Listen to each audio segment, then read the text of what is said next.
All right, gonna do the review on the Kemper. This is it, and it's like kind of final form. I don't know if you guys can really see everything, but I'm gonna kind of. I did some of that. I want to say it. Splintered masking, kind of right down here on the very bottom. There's some on his chest as well. I don't know if I can get a closer upper so you can kind of see that. Then, as you can obviously see, the spiky side of his shoulder armor has kind of a different pattern to it as well. Um, as you can see, he's set up with quite a few things here. So he's got the traditional two shotguns, but I have one in the back. And then after that, he has the two grenade launchers. And then, or no, the two bazookas. And then the two, whatever you'd call it, grenade handle cannons or whatever they are. And then the mine chain as well. I don't know if I can get a good picture of the mine chain, but the whole mine chain as well there. So yeah, I'm going to do a little spin around of this guy real quick. Spin-a-roni. So you can kind of see the whole thing.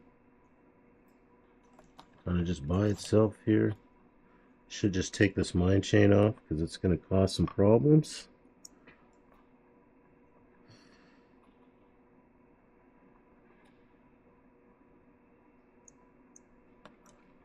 But I will take this off here and show some articulation real quick. So, I was saying, and I don't know if you guys watched the first video, this is an older kit, so it doesn't really have really great articulation. And, well, I would say a whole bunch of articulation. It's very limited in certain ways. And what I mean by that is its shoulders can pretty much go up and down. His hand or like kind of upper arm only moves like this, kind of circular, and then he only has a I would call it like a lifting flexing position, and that's about it with his arms. The other thing too is you kind of got to be careful when bending his arm around because all of these are ball caps or poly caps, and so they tend to loosen up and fall out. So if you put too much pressure on his lower forearm here, you're gonna probably maybe pull this out because it's just all it is it's just a poly cap to what do I want to say, to a ball joint.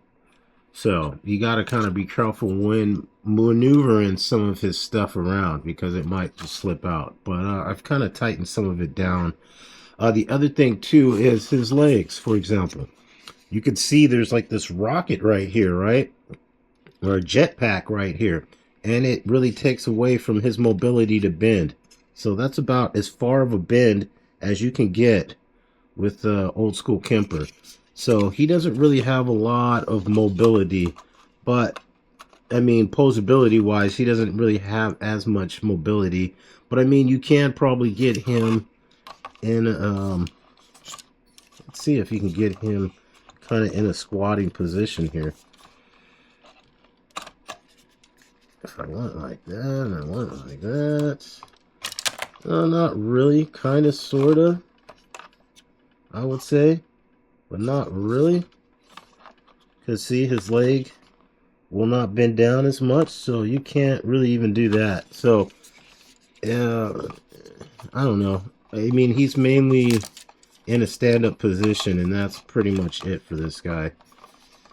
I would say, you know, that's what to expect from an old school kit, especially a kit that's like 20 years old. You can see too a lot of things are kind of coming apart on this because it's all poly caps, but at least none of the actual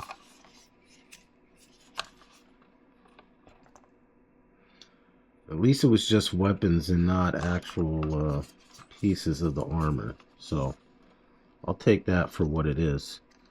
I'll put this back on really quick. And I'm going to snap this on and then show two more other things here about this guy that's kind of cool. And then we'll call it. So he does have these rockets too that come out and they pop out and extend out, which is kind of cool. The other thing as well is I could take these rockets off, but he's got really good what's the word I want to use? Really good reinforcement for his weapons. So they do stay on pretty well, which is kind of nice for this, even being an old kit. The other thing is, too, he's got this fabric that's kind of cool as well. That's, I don't know what you would call it. It's like a fabric material, but they use the same kind of wire that's for the mine chain that goes inside here to kind of keep it stiff. But otherwise, yeah, I mean, this is it was a fun kit to build, even though it's an older kit and it doesn't really have a lot of articulation.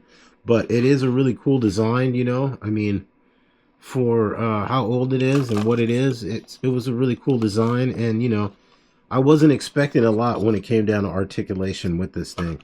It was fun, too, to kind of mess around with that splintered pattern and see, you know, my first time kind of trying that out and kind of messing around with that. But overall, I would say, you know, this was a fun build. I'd give this like, if I was going 1 out of 10, I would give this probably I'd give it a 5.5. Yeah, that's what I'd give it. Just because it's an older kit and it doesn't really have a lot of articulation, but at the same time, it's a really good looking kit, and I like a lot of things about it. And the way they set this up too, where the weapons are, it's very they thought about that at least. You know, the weapons, you can hold them everywhere. They actually stay on pretty nice. Two, I forgot to say, he does have a laser sword that pops out here too on both sides. So that was kind of genius as well, having that in the play. But otherwise, yeah, it's a different kit. Like, I mean, when we think about Gundam kits, and even when we think about Xeon kits, this design is probably kind of a little bit more unique than most. So that's what makes this kind of cool too. And yeah, I don't know. I think there's really nothing else I can say besides yeah, it was fun building an older kit. Sometimes some of these older kits can be fun to build, but then a pain in the ass when it comes to certain things staying on, and then trying to make sure when you're even moving it, things stay on. And this is actually a pretty solid kit for how old it is. And in a way, yeah. Yeah, that's why I give it the 5.5. Like, I built Crossbones not too long ago, Crossbones full cloth.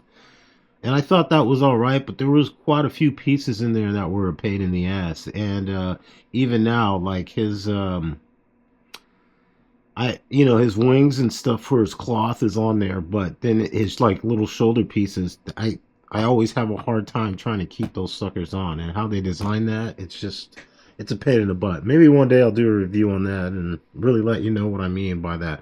But if I'm right, that kit was built around the same time as this kit. But this kit here is very simple, solid, and as you can see, like I was saying, everything stays together. So for a 20-year-old kit, I'd say, yeah, this is pretty money for a build, and it looks cool. Otherwise, I'll quit talking, and I hope you guys enjoy the review, and yeah, to the next one.